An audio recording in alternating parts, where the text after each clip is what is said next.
Cette journée-là, je ne me sentais pas en paix. J'étais beaucoup plus jeune, mais je m'en souviens comme si c'était hier.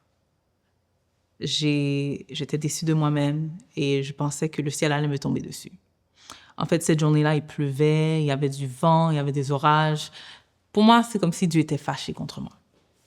Mais j'ai réalisé beaucoup plus tard que c'était une mauvaise interprétation ou une mauvaise compréhension de Dieu. Parce que la Bible me dit qu'il n'y a aucune condamnation pour ceux qui sont en Jésus-Christ.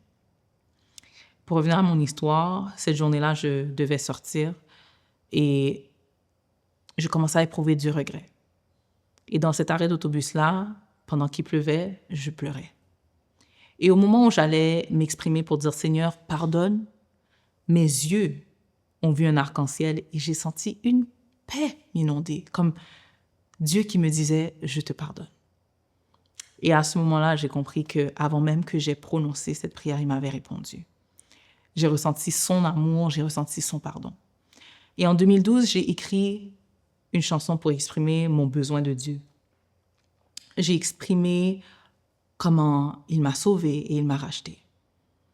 Et bien des années plus tard, avec ma collaboration avec The Verb, je me suis dit qu'il était temps pour moi de partager cette chanson.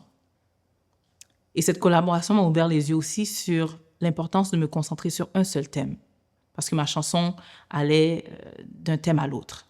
Et j'ai dit, moi, je veux chanter l'amour de Dieu que je ne peux pas exprimer.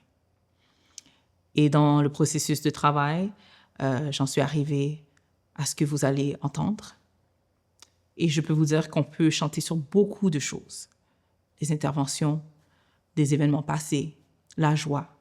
Mais je trouve que le thème le plus noble sur lequel chanter, c'est l'amour de Dieu. Je suis Michèle Lafleur, artiste en construction, qui veut atteindre les plus hautes notes de la vie, et je partage avec vous mon premier single, « Toi qui es amour ».